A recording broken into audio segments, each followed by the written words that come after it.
Единственный мектеп Гавриловка мектеби мамлекет сатып алып атат да. Айыл апаларды даже эч жака алып бара албайбыз. Аксакалдарды сыйлайлы десек отура турган жерибиз жок. Өнүгүп өсүп аткан экен деп ойлосоңор керек, бирок мына ошол совет доорунда калгандан бойдон эле ошол абал ошондой экен да. Биз барган күнү бир сотто ооруп калып, чындык жок да соттордо бүгүнкү күнү. Ооруп калды деп качып кетти. Анын бүт бар доказательство бар, бүгүнкү күнү эртпага катталган дейт, иш козголгон жок. Эгер билбесең, Куловдун постановлениясы менен сатып алып атса анда Атамбаев эмне постановление чыгарып атат? ал мисалы үчүн остаточный сумманы которуп берсин деп. Өздөрү 14 министр, 15 министр чогулушту, чечишти, өкмөт өздөрү. Кандай чыгып сатып алды, мен аны кандай айтып атам? Барып ошо задавать этпейсиңби? Кишилерге мен жолуктурдум, бирөөү дагы мисалы үчүн жолуктурдум. Бирөөү да менен сүйлөшпөйм деп атат. Мына ачык эле айтайын. Эмне үчүн мен то, что положено дейт, сен мага акчаны бер дейт. Бул элдики да. Кулуп бар эле элдик моун бар. Элге таратсын анда баарын бөлсүн эл. Трасаланып сатылган суу айылда болбой калат да. Жок, ошо ойдон бузучу кийим сатып кетти. Айыл өкмөткө бир шилтешет. Салам, менин атым Марген. Биз Кыргызстандагы мүмкүн эң көйгөйлүү айылды таптык. Ал Сокулук районундагы Гавриловка айылы экен. Мурда бул айылда Шопоков атындагы колхоз болгон экен. Кийин Советтер Союзу кыйрагандан кийин бул колхоз кооперативге айланып, бүт мүлктөрү ушул кооперативге өткөн экен. Мүлктөрдүн арасында кампалар, автобаза, жада калса маданият үйү менен мектеп экен. 2008-жылы мектепти мамлекет 12,5 миллион сомго сатып алган экен. Элестетсеңер, мектепти мамлекет 12,5 миллионго сатып алат. Бул тууралуу бизге жергиликтүү активисттер жана депутаттар айтып берди. Бул бизге берген прокуратуранын, бизге берген ушул эле колхоздун жетекчиси Үмөталиев Заводбектин жообу боюнча бул колхоз курган дейт да. Анан колхоз республика боюнча мектеп, бала бакчаларды, маданият үйлөрүн колхоз курган. Колхоз деген эл да. Анан ошонун негизинде бул 2007-жылы Атамбаевка премьер-министрге кайрылып атат, мектепти сатып алгыла деп. Постановление чыгарып атат Атамбаев 2007-жылы. Мектеп колхоздун балансынан мамлекеттин балансына сатып алынсын депчи. Биздин мыйзам чегинде кайрылганыбыздын себеби 1995-жылы Аскар Акаевдин убагында указ президентте чыгып атты. Мектептер, бала бакчалар, маданият үйлөрү мамлекеттин балансына өткөрүп берилсин деп. Указ президента мыйзамдан жогору турат дейт. Ошол мыйзамды тебелеп Атамбаев постановление чыгарып берип атат да. Мектеп сатылып алынсын деп. Эң кызык нерсеси 2007-жылы постановление чыкканга чейин 5 ай алдын ала 3 миллион 100 миңди которуп берип атат. Биз укук коргоо органдарына кайрылганыбыздын себеби ушул тактап бергиле, на каком основании бул 5 ай период акча которуп берип атат депчи. Ушул нерсенин жообу жок да бүгүнкү күнгө чейин. Экинчи маселе бул киши менен биз сүйлөшкөнбүз да, макул мектепти сатып алыптырсыз. Кайсы киши? Заводбек Үмөталиев деген ошол азыркы СК Шопоковдун жетекчиси. Маданият үйүн ошол эле мыйзамдын чегинде, ошол указ президенттин чегинде эле бизге элге кайтарып бер депчи. Жок, бүгүнкү күнгө чейин даже биз мынакей депутаттар баш болуп прокуратурага чейин барганбыз. Ошол эле прокуратура менен сүйлөшүп алып, запистер бар бизде. Мен прокуратурага акча берип атам, прокуратура менен чечип атам деген жерлер бар да. Ошол прокуратурага биз кирип бул депутаттар менен жолукканда ошол давлениясы көтөрүлүп бизге жооп бере албайчы. Мен өзүм чечип берем, ал киши менен сүйлөшөм деген сөздөр болгон ошол жерде. Бирок бүгүнкү күнгө чейин жооп жок да. Райондо следователь бизди обл прокуратурага чакырып алып, 1 ай убакыт бергиле дейт. 1 ай убакыттын ичинде РПга катталды, мынакей документтер турат, РПга катталды, сотко кетет, бул иш оң жагына чечилет, мамлекеттин балансына кайтарылат депчи. Жок, андан бери 6 ай убакыт өттү, бизге эч кандай жооп келген жок. Коёндой окшош эле ответтер келип атат прокуратурадан. Бул убакта ушундай болгон, анан кийин тиги колхоз курган деп. Республика боюнча колхоз курган бири жалгыз мектеп, единственный мектеп Гавриловка мектеби мамлекет сатып алып атат да. Булар эмнеге 12 миллион деп чечишкен? 12 миллионду бизге түшүнүксүз. Биз мунун жообун ала албай келатабыз да. 2092-жылы колхоз тараган болсо, биздин колхоз 3кө бөлүнгөн. Жыламыш, Шалта, Гавриловка, Шопок колхоз болуп. Бардык ошол бөлүнгөн Жыламыштагы, Шалтадагы, мектепти дагы, маданият үйлөрүн, бала бакчаларды мамлекеттин баласына өткөрүп берип атат. Ошол указдын негизиндечи. бир эле ушул мектеп менен биздин маданият үйү колхоздун мамлекеттин балансына өткөрүлгөн эмес да. Буга кызыккан да киши болгон эмес. Ошол убактагы жетекчилер дагы сураган эмес. Указ президенттаны дагы эчтекени буларга кызыксыз болгон да. Өздөрүнүн кызыкчылыгы менен эле мектеп сатылган 12,5 миллионго. 92-жылы колхоз тараган болсо, 92-жылдан баштап айыл өкмөттүн счетунан ремонт болуп келатат да. Крышасы жабылды, ичин ремонт кылып келатышат. Полный вложение айыл өкмөттүн болуп келген да. Ал ошол нерселер эске алынбай туруп, оценочный комиссия 12,5 миллионго баалап берип атат. Ушулардын дагы бизге эч кандай ответи келбейт да, жооп келбейт. Бүгүнкү күнгө чейин биз жаңы бийликтен үмүт кылганбыз. Ген прокуратура Зулушевка чейин кайрылганбыз. АКСК, ГКМга, Ташиевке чейин биздин кирген обл прокуратурага кайрылбаган жер калган жок. Райондук прокуратурага төбөт экен. Райондук прокуратура менен бул сүйлөшүп алган. Бул кишиники экен, силердин кайрылууңар боюнча колхоз курган экен деген эле жооп менен келе атабыз да. Эми азыр бул айыл өкмөттүн балансына өттүбү мектеп? Айыл өкмөттүн балансына Акча төлөндү да. акча төлөнгөн, купли продажа бар экен. Бирок могу акыркы жолу мынакей 4 миллион Steam грант айыл өкмөт жазган. Айыл өкмөт ошол 4 миллионду Минфинден жооп келиптир. Регистрационный номер СК Шопоковдун атында турат. Айыл өкмөттүн балансына эмес, биз бере албайбыз депчи. Анан кийинкисинде бизде маалымат жок экен, документ бүттүбү, бүтө элекпи бүгүнкү күнү. Бул жерде канча бала окуйт? Бул жерде азыр 700-га жакын бала окуйт да. Эки смена. Эки смена. Ушул айылдын балдары. Ушул айылдын балдары. Бул айылдагы проблемалар бир эле мектеп менен чектелбейт экен. Айыл өкмөтү көптөн бери маданият үйүн ала албай жүрөт. Депутат болуп иштедик. Ошол депутат болгондон бери мен анда бир аз жаш эле бала болчумун. Көп деле түшүнбөй анан ушул байкебиз менен жүрүп, байкебизден маалымат алып, ошол кезде Заводбек Үмөталиев тоже депутат болчу. Катардагычы биз менен чогуу депутат эле. Анан сүйлөшүп калат элек, байкеси бербейсиңби маданият үйдү депчи. Ошентсек содалашчы, жер бергиле. Анан кийин менин биякта 12 14 киши бар, член кооператив. Аларга да акча беришибиз керек, тигинчи керек. Азыр мен силерге жөн эле берип койсом, ошо член кооператив мага сотко берип, мени төлөттүрөт депчи, бере албайм деп ошентип айтып келди да. Бирок уже канча үмүттөнүп жүрүп, уже үмүт деле калбай калды. Кайрылбаган жерибиз жок. Область сотко чейин бардык, БДР боюнча барабыз. Атайын отложка кылып коет. Эртең менен активисттер болуп, биякта машина менен чыгабыз, саат 10го барып калабыз. Отложка болуп калат, башка болуп калат.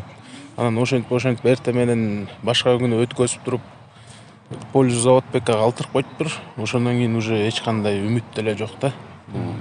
Эмеденчи билбейм кандай болот эми. Дальше ошо единственный ошо биздин талап маданият үй болчу. Ошо маданият үйүнүн артына помещение бар эле. Ошол жака тоже ушу айылдын жаштары мат алып, аракет кылып, өздөрү салымдарын кошуп, өздөрү мат алып, тренировка өткөзөлү деген ниеттер бар болчу.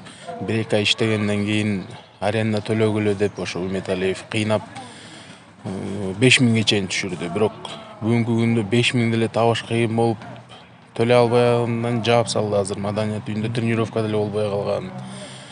В общем, эч бир жаштардын бара турган жери жок да. Мындайча айтканда, только мектеп менен эле ограничиваемся да, өсө турган жагыбыз жок да, условия жок. Ошого сиздерге суранып кетет элек, жакшылап карап, ушу мамлекетибиздин башчылары деле көңүл буруп карап койсо, 700 учащийся бар, 700 окуучу бар. Жакшы болот эле маданият үй болсо, мероприятиялар болот эле. Айыл апаларды даже эч жака алып бара албайбыз. Аксакалдарды сыйлайлы десек, отура турган жерибиз жок. Ошондой монотонно эптеп жашап атабыз. Бул жерде дагы Заводбек Үмөталиевден тышкары дагы 14 киши бар экен. Алардын аттары белгилүүбү? Алардын менде андай маалымат жок, бирок Заводбек Үмөталиев айтат, бар ал кишилер депчи. Алар бар, член кооператив депчи.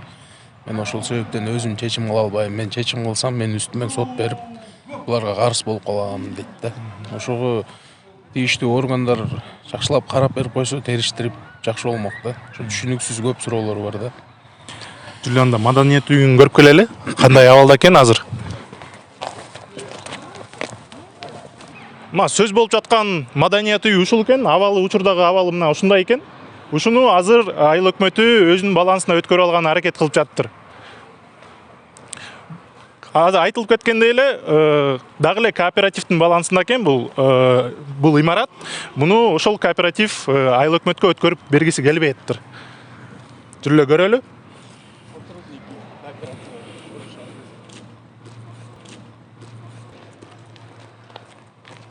Здравствуйте. Здравствуйте.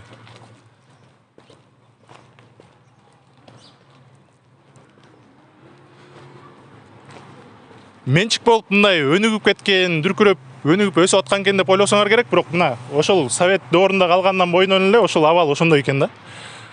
Ушуну дагы эми айыл өкмөткө бергиси келбей жаткан экен бул кооперативдин. Ичине да кирсек болот да, э?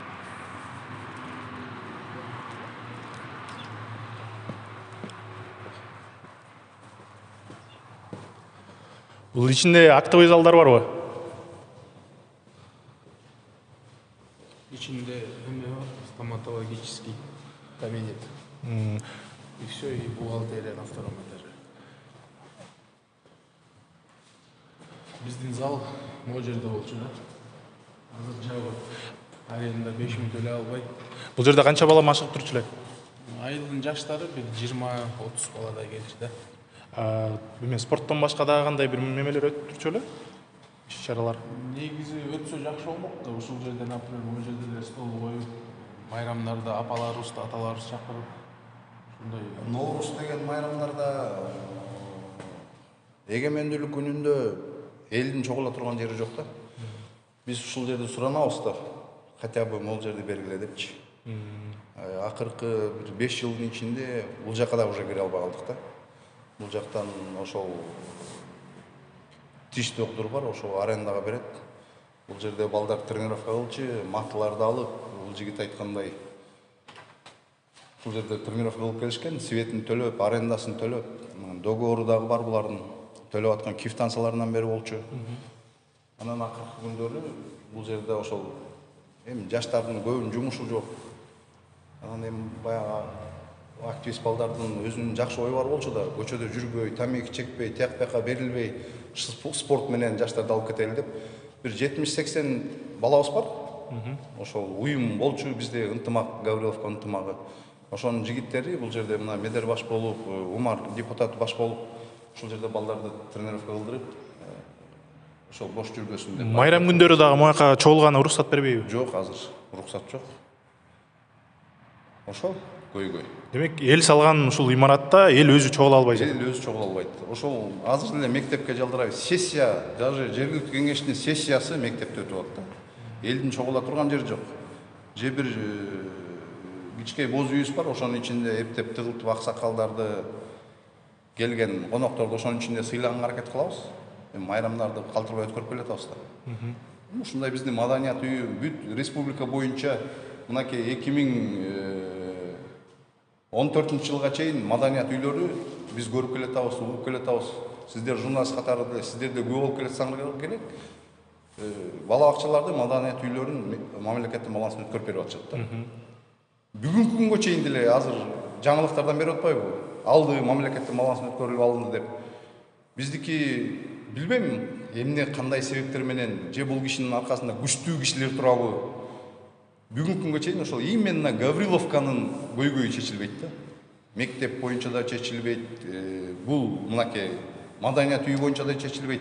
Суу сактагыч боюнча мына Медер айткандай, биз сотко барганбыз. Облус сотко кайрылганбыз, облус сотто биз барган күнү бир сотту ооруп калып, чындык жок да соттордо бүгүнкү күнгө чейин. Ооруп калды деп качып кетет. Андан кийин башка күнгө белгилейт дагы, биз эч кандай бул жердеги активисттер эл курста болбойт. Сот ошол күнү белгилеп туруп, элди катыштырбай туруп, тиги Үмөт Алиевдин пайдасына чечип берип коет да. Анын бүт бар доказательство бар, бүгүнкү күнү Европага катталган дейт, иш козголгон жок. Биз Заводбек Үмөт Алиевдин өзү менен дагы жолугуп сүйлөштүк.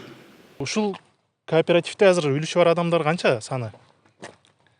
Үлүшү бар адамдар 388 кишиге бөлүнгөн. Ал ушул мектеп сатылганда баарына бөлүштүрүлүп берилген акчасы? Бүт баарына бөлүнгөн. Ал аттарын билсек болобу ал кишилердин? Пожалуйста, истегилер менге акты менде. Жок, силер бере аласыңарбы? Мен 388 кишinin, пожалуйста, списогун берем. Списогун бизге берип коесузбу анда, биз күтүп туралы бул жерде. Азыр мен ушул жерде мисалы түрдө ал архивде турат, кабинетте. Кайсы кабинетте? Клубтабы? Архивде болот. И Аны бар издавать этилет. клуб боюнча маселе эмне болуп атат? Клуб боюнча маселе эмне болмок эле? Жаштар бизге берилсин деп сурап атышыптыр го. Жаштар сиздерге берилсе, башында 92-жылы элге чачпаш керек болчу, андай болгондон кийин. Анда бүт колхоз совхоздордун баарын чогулткула кайта. Элдин баарына чачып ийгенде. Кандай чыгылды мен азыр эметем. Эмне үчүн ал эме кооперативдин балансында калып калган? 95-жылы жарлык чыгып атпайбы, кайра берилсин Бул деп? 92-жылы бөлүнүп атат. Акт раздел бар. Ал 90 указга чейин чачылып кеткен бүт баары. Буларга ответ берген деп генеральный прокуратурадан Бирок кайра жарлык чыгып атпайбы, кайра кайтарылсын деп? Сот жарлык чыгарганда анда мисалы үчүн бүт колхоздордун баарын, совхоздордун баарын таратып ийгенде кантип чогултасыз? Мисалы үчүн мына сизге берген акчаны мен кантип сизден кайта ала алам? 92-жылы таратып ийсе элге. жок, эл салган болот атпайбы бул жерде? Колхоздордун негиздөөчүсү мамлекет. Колхоз Эл өзү салып атат. мамлекеттик эмес. Колхоз деген бул кооперативный частный собственность. Совхоз это государственный собственность. Эмне үчүн мектеп азыркыга чейин эмен балансын өтө элек, айыл өкмөттүн? Аны бар Министерство образованиядан сурагыла, эмне үчүн? Мен өткөзүп берген договордун бүт баары болгон. Бул жерде кооператив азыр эмне иш кылып атат? Кооператив жер совет. Бул жерде негизи эле бул жактагы Гавриловканын элине пайдасы барбы бул кооперативдин иштегенинен? Мүмкүн жумуш орундары түзүлүп атат же кандай? Анда убагында бүт элдин баары ушул жерде кооперативдин члени болчу. Азыр ар кайсы жактан кишилер келди. Ал кишилердин көбү Россияга кетти, кишилер Германияга кетти. Кантип мен мисалы үчүн аларды мисалы убагында ошол кишилерге бөлүнүп калган анын баары. Имущественный пай. Ушу клубтун азыр эме тагдыры кандай болот?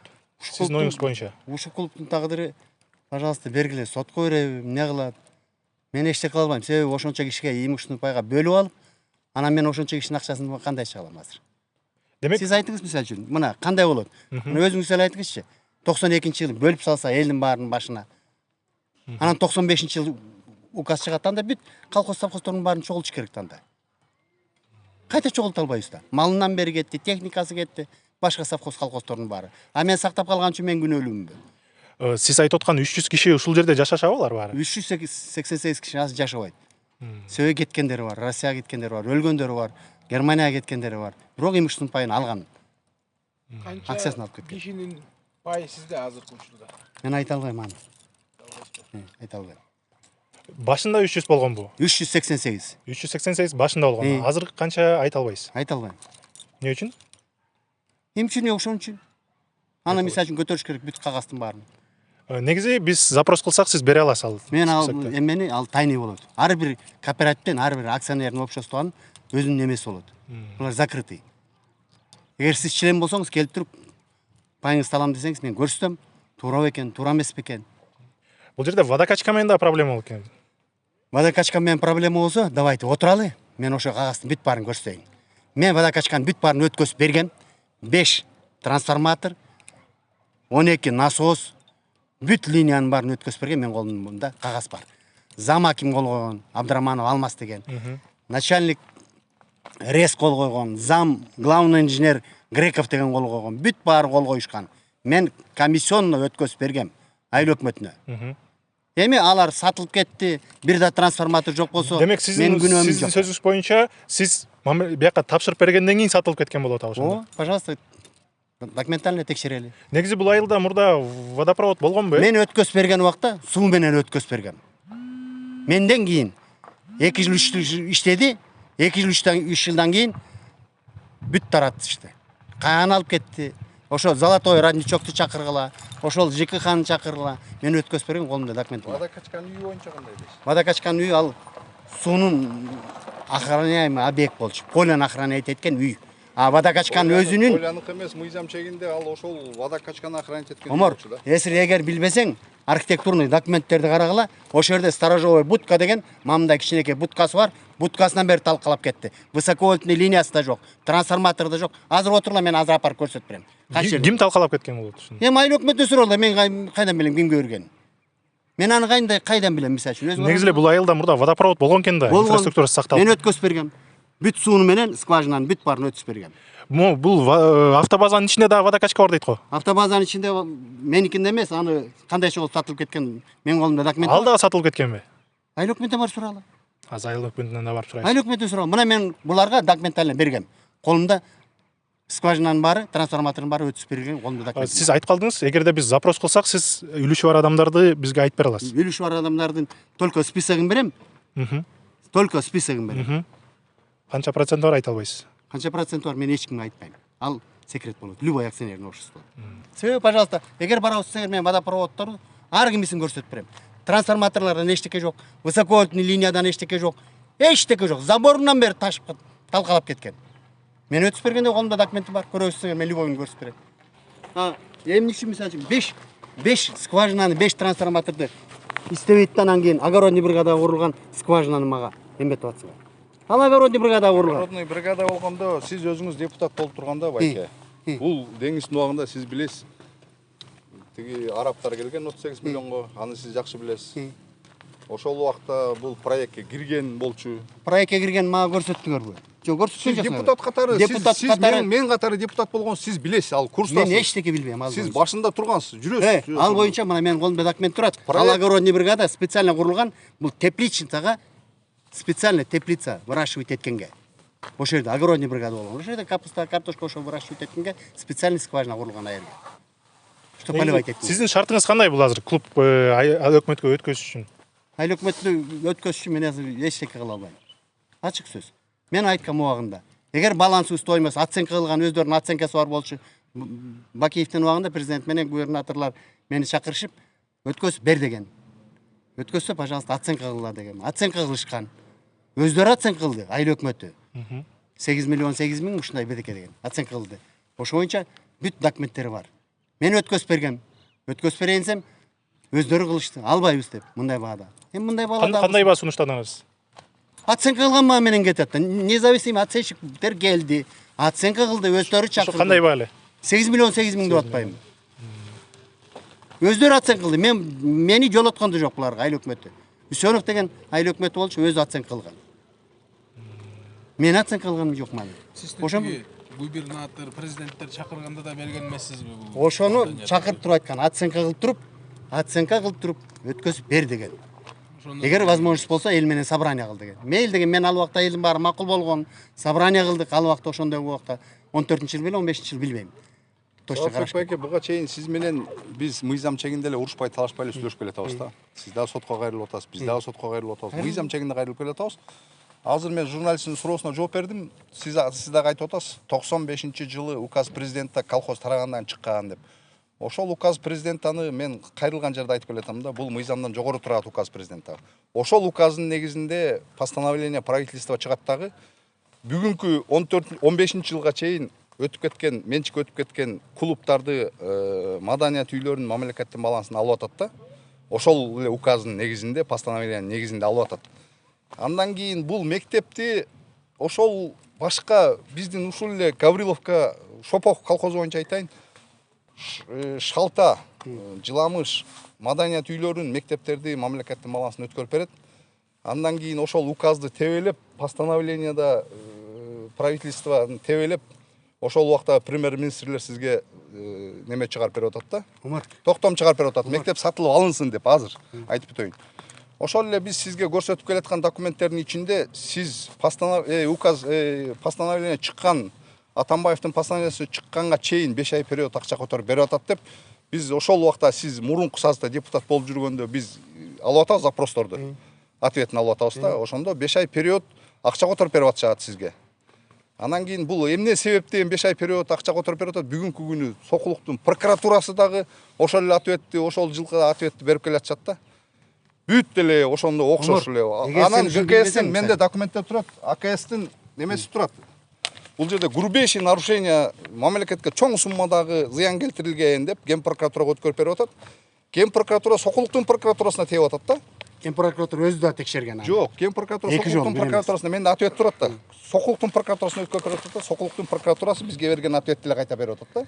Умур, если АКС текшерип финансовый положениясын билбесең, мына мен айтайын, эчтекесин билбейт экенсиң, мен сага айтып берейин анда. Сен Атамбаевдин ана постановлениясын карап атсың, а эмне үчүн Куловдун постановлениясын карабайсың?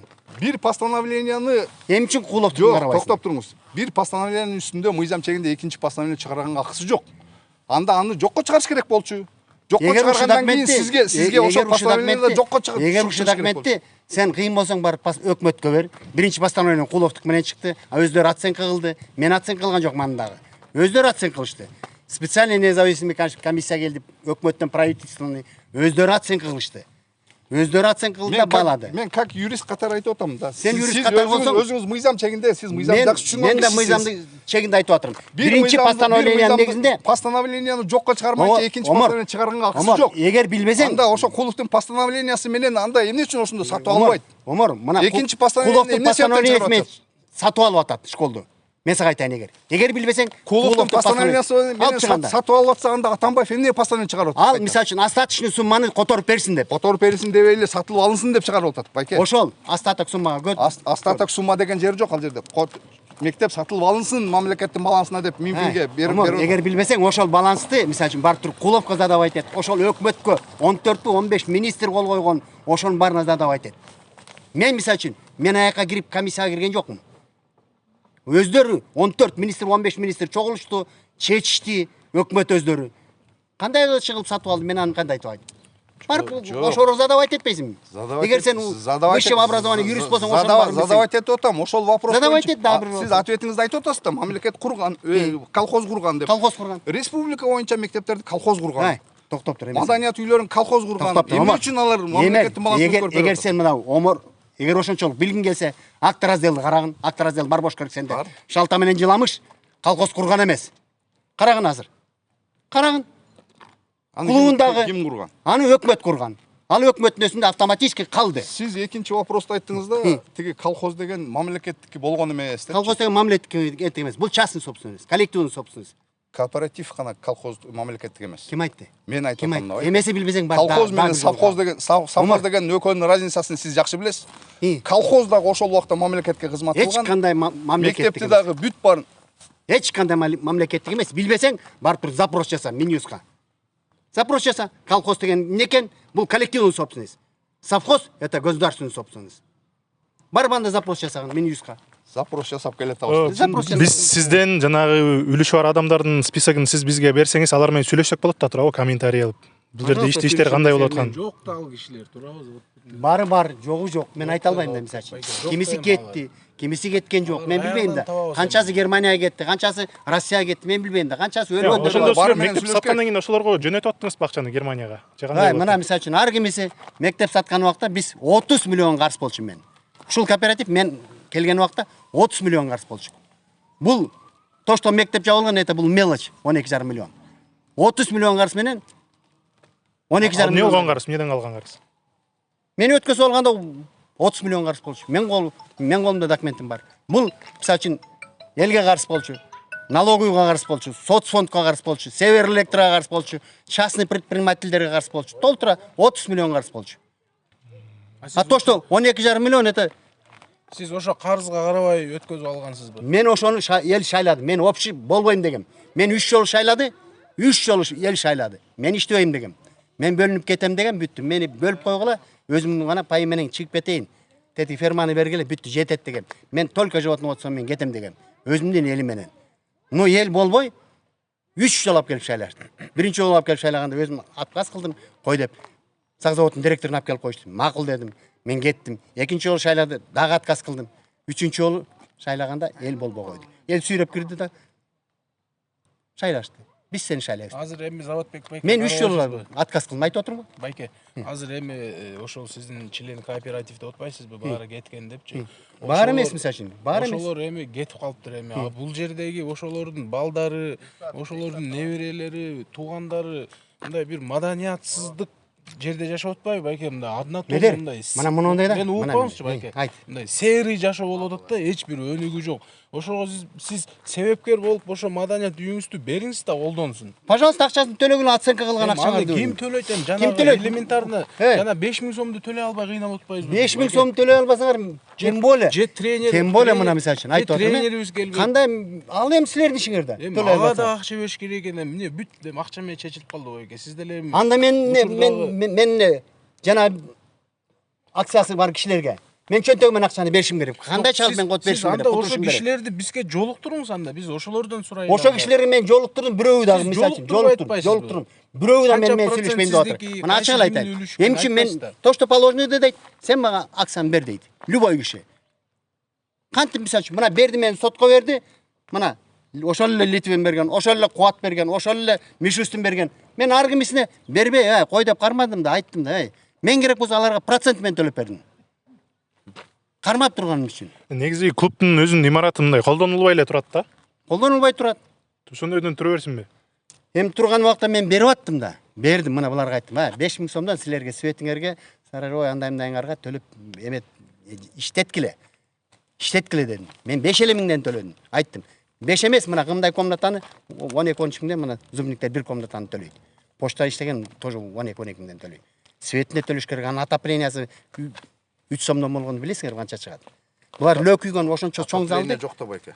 Отопление жок болсо калорифер коюп аттыңар да. Мен көрсөтүп берейин азыр. Омор. Отопление төлөш керек деп атпайсызбы? Жо эми аны төлөш керек да. Ал бар любом случае калорифер, Балдар светин төлөп атты. Светин төлөгөн жоксуңар, мен силерге айтайын. Копейка төлөп аттыңар, 5000 сом деп. Несин төлөп аттыңар, омор?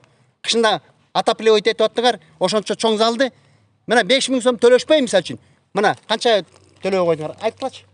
Эдер. 2-3 ай төлөбөй калды. 4-5 айды калп айтпагыла. Мен көрсөтүп берем кайсы убакта эметкениңер. 4-5 ай. Мурунку жылда 4-5 ай дедиңер. Үчүн төлө мен чөтөгөн төлөй бербейм да буларчы. Булар заниматься эткен.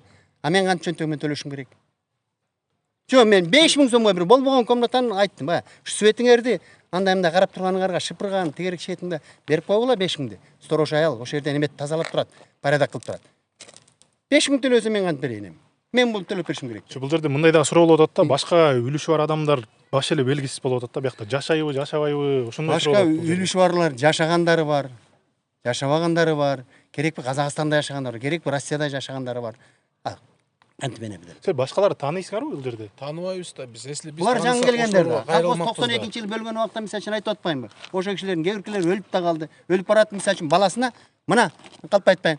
Баласына ал деп доверенность жазып кетет, баласы келип акциясын алат. Акчасын.